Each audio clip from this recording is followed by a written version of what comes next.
Here we go. It's been a year and a half since President Biden's disastrous withdrawal from Afghanistan, and what many had predicted is coming true. Dozens of new terror groups have sprung up in the now terror-friendly region, and their influence spreading around the globe, especially ISIS. Just last Saturday, a 19-year-old homegrown terrorist named Trevor Bickford, who was on the FBI watch list, slashed two police officers in Times Square. The guy had a machete. Unfortunately, this all seems like deja vu. Back in 2001, the U.S. ignored warnings of an imminent Taliban attack from prominent Afghan resistance leader Ahmad Shah Massoud. I shouldn't say Taliban, I should say al-Qaeda. President Biden's response to these latest terror threats? Sending crucial air marshals to protect our southern border to bail out the southern border crisis, all while the Pentagon is warning the next generation of extremist fighters are poised again to attack aircraft. Joining us now to talk about this and so much more, General H.R. McMaster, former National Security Advisor and Senior Fellow at the Hoover Institute. Is terror back? Is Islamic extremism more of a threat in 2023, perhaps, than ever before since 2001? Hey, Brian, I think so. And the only thing that's keeping us safe is remaining engaged against these terrorist groups abroad.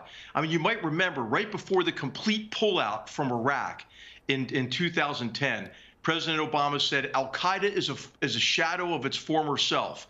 Well, al-Qaeda morphed into ISIS, and by 2014 had taken over territory the size of Great Britain in Syria and in Iraq and became the most destructive terrorist organization in history. And we know that ISIS, as you mentioned, is making a comeback. U.S.-supported forces killed over 1,000 ISIS fighters last year. That's what's keeping us safe. But, you know, their numbers are on the rise, as you said. You know, we turned over Afghanistan. We abandoned our Afghan partners, and now terrorists are in charge of a state. They're in charge of Afghanistan. Siraj Haqqani, one of the most notorious terrorists in the world, is the Minister of Interior, who's handing out passports to terrorists. And as you mentioned, Pakistan is never really stable, but it's getting much worse, Brian. Tehrik-i-Taliban Pakistan, which is a particularly brutal terrorist organization, is gaining in strength. Just yesterday, Pakistani forces were engaged with them along the Afghan border.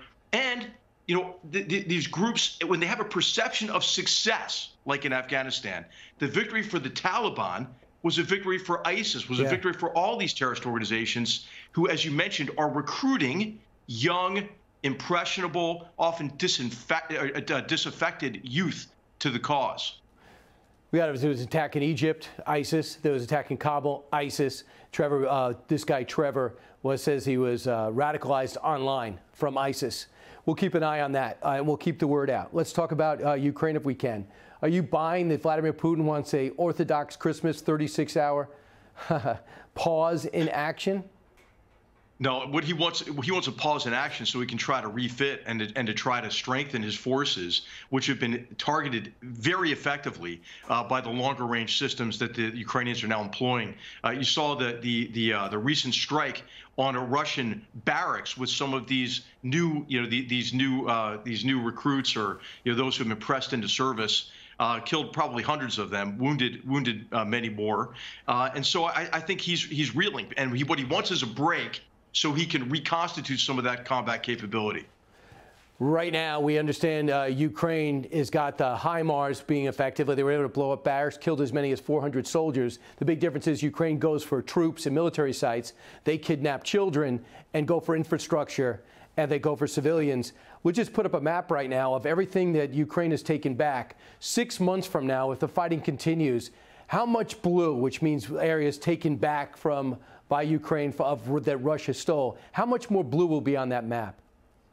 Hey, I think they could take it all, Brian. And in fact, I think if they get the support that they need, they get the material and the weapon systems that they need, they could make Russia's positions, even in the Crimean Peninsula, untenable. I mean, we've seen some really innovative ways to attack against the forces in the Crimean Peninsula. We saw the Kerch Strait Bridge blown up. We've seen attacks on some of their airfields. We saw seaborne drones attack some of their vessels in port, sunk their flagship earlier last year. So I really think that the Russian positions will become untenable if Ukraine gets the weapons and equipment they need.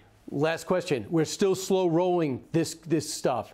People get caught up in the number, and they should. Be accountable, I understand it. But give them what they need.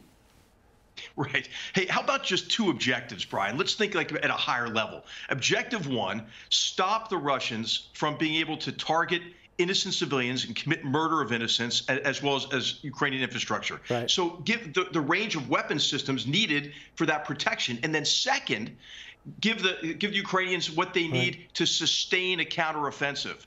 And then you can talk about this weapon system, that weapon system. But we keep meting out the assistance. We need to ensure that they have the weapons and the capabilities to meet those two fundamental military objectives. Because they certainly can fight. General McMaster, thanks so much. Appreciate it.